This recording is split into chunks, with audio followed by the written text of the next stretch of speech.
Ya. Assalamualaikum warahmatullahi wabarakatuh.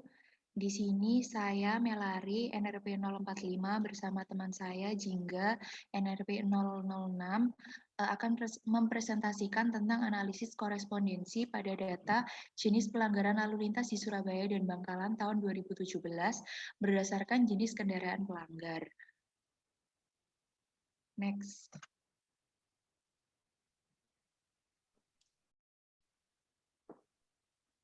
Yang pertama adalah latar belakang. Di sini angka pelanggaran lalu lintas dari tahun ke tahun mengalami peningkatan signifikan di Provinsi Jawa Timur.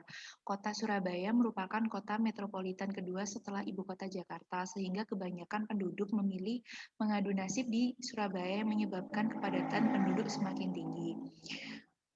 Berdasarkan data Dinas Perhubungan Provinsi Jawa Timur tahun 2016, jumlah kendaraan yang melanggar sebanyak 17.371 kendaraan. Hal tersebut disebabkan oleh meningkatnya jumlah kendaraan dan meningkatnya mobilitas masyarakat yang didukung kemudahan kepemilikan kendaraan serta perkembangan sarana prasarana lalu lintas. Pada permasalahan ini, dibutuhkan adanya pemetaan wilayah sehingga analisis korespondensi lebih cocok digunakan. Penelitian ini dilakukan berdasarkan pemetaan terhadap pelanggaran lalu lintas dengan menggunakan metode analisis korespondensi untuk mengetahui pola kecenderungan jenis pelanggaran lalu lintas kendaraan bermotor. Hasil analisis tersebut digunakan sebagai masukan untuk Dinas Perhubungan Provinsi Jawa Timur untuk membuat metode yang tepat dalam hal pengurangan angka pelanggaran lalu lintas. Next. Metodologi penelitian. Di sini menggunakan sumber data sekunder yang berasal dari tugas akhir yang diambil pada Kamis 1 Juli 2021 pukul 12 siang di Baskara Sari nomor 95 Mulyosari, Surabaya. Untuk variabel penelitiannya adalah sebagai berikut, yaitu X1 jenis kendaraan dengan skala nominal dengan kategori 1 4 roda, 2 6 roda, 3 10 roda, 4 lebih dari 10 roda. Lalu Y1-nya adalah jenis pelanggaran yang berskala nominal, yaitu yang pertama adalah SIM atau STNK, 2 STUK, 3 laik jalan, 4 dimensi, dan 5 muatan. Untuk struktur datanya adalah sebagai berikut. Langkah analisisnya adalah yang pertama mendeskripsikan karakteristik data jenis pelanggaran berdasarkan jenis kendaraan menggunakan tabel kontingensi 2 dimensi. Lalu, melakukan pengujian independensi pada data jenis pelanggaran berdasarkan jenis kendaraan. Kemudian, melakukan analisis korespondensi pada data jenis pelanggaran berdasarkan jenis kendaraan. Yaitu, yang pertama menganalisis profil baris dan profil kolom, lalu menentukan nilai inersia, menentukan nilai keragaman untuk masing-masing profil baris dan profil kolom, lalu memvisualisasikan plot. Serta yang terakhir adalah menarik kesimpulan dan saran. Next. Untuk analisis dan pembahasannya, yang pertama adalah karakteristik data. Untuk karakteristik data, tabel menunjukkan bahwa pelanggaran SIM atau STNK paling banyak, yaitu kendaraan roda 6 sebanyak 75 pelanggaran. Untuk jenis pelanggaran STUK, paling banyak yaitu jenis kendaraan roda 4 dan roda 6, yaitu masing-masing 100 pelanggaran. Untuk jenis pelanggaran laik jalan, paling banyak yaitu jenis kendaraan roda 6 sebanyak 25 pelanggaran. Lalu untuk jenis pelanggaran dimensi, paling banyak adalah jenis kendaraan roda 6, yaitu 17 pelanggaran. Dan jenis pelanggaran muatan paling banyak adalah jenis kendaraan roda 6, yaitu sebanyak 18 pelanggaran. Untuk uji independensinya, hipotesisnya, H0 tidak ada hubungan antara jenis pelanggaran dengan jenis kendaraan atau independen. Lalu H1-nya ada hubungan antara jenis pelanggaran dengan jenis kendaraan atau dependen dengan taraf signifikan alfa sebesar 0,05, daerah penolakan tolak H0 jika Q2-nya lebih besar dari Q-square-nya, yaitu sebesar 21,02 atau p-value kurang dari alfa. Didapatkan nilai G kuadratnya yaitu sebesar 50,014 lebih besar dari Chi-square tabelnya sebesar 21,03 didukung oleh p-value sebesar 0,00 yang lebih kecil dari alfa sebesar 0,05, didapatkan keputusan tolak H0. Maka dari hasil tersebut diputuskan tolak H0 yang artinya ada hubungan antara jenis pelanggaran dengan jenis kendaraan atau dependent. Next. Untuk analisis garisnya didapatkan menunjukkan bahwa pelanggar yang memiliki jenis kendaraan 4 roda cenderung mengalami pelanggaran STUK. Untuk pelanggar dengan jenis kendaraan roda 6 cenderung mengalami pelanggaran laik jalan. Pelanggar dengan jenis kendaraan roda 10 cenderung mengalami pelanggaran dimensi, dan pelanggar dengan jenis kendaraan lebih dari 10 roda cenderung mengalami pelanggaran dimensi pula. Untuk analisis profil kolom, didapatkan jenis pelanggaran SIM atau STNK cenderung dialami oleh jenis kendaraan 6 roda. Lalu untuk pelanggaran STUK cenderung dialami oleh jenis kendaraan 10 roda. Dan jenis pelanggaran laik jalan, dimensi, serta muatan cenderung dialami oleh jenis kendaraan lebih dari 10 roda. Next.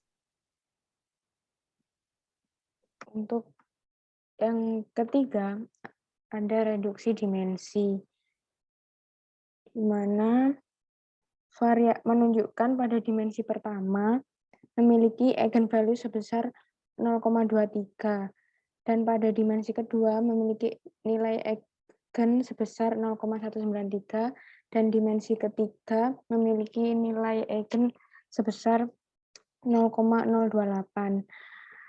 Dan pada dimensi 2 memiliki nilai proporsi inersia kumulatif sebesar 0,991, artinya dimensi 1 dan 2 mampu menjelaskan keragaman data sebesar 99,1%. Selanjutnya untuk confidence baris menunjukkan bahwa pada dimensi 1 keragaman data paling kecil terdapat pada jenis pelanggaran laik jalan yaitu sebesar 0,321, dan keragaman data paling besar terdapat pada jenis pelanggaran SIM atau STNK sebesar 0,455. Sedangkan pada dimensi 2, keragaman data paling kecil terdapat pada jenis pelanggaran STUK yaitu sebesar 0,124, dan keragaman data paling besar terdapat pada jenis pelanggaran dimensi, yaitu sebesar 0,714. Kemudian nilai korelasi terkecil terdapat pada jenis pelanggaran muatan, yaitu sebesar minus 0,415, dan nilai korelasi terbesar terdapat pada jenis pelanggaran SIM atau STNK, yaitu sebesar minus 0,976. Kemudian untuk confidence kolomnya menunjukkan bahwa pada dimensi 1, keragaman data paling kecil terdapat pada jenis kendaraan dengan 6 roda sebesar 0,239, dan keragaman data paling besar terdapat pada jenis kendaraan dengan lebih dari 10 roda, yaitu sebesar 0,977. Kemudian untuk dimensi 2, keragaman data paling kecil terdapat pada jenis kendaraan dengan 4 roda, yaitu sebesar 0,146, dan keragaman data paling besar terdapat pada jenis kendaraan dengan lebih dari 10 roda, sebesar 1,042. Kemudian untuk nilai korelasi terkecil terdapat pada jenis kendaraan dengan 6 roda sebesar minus mohon maaf salah.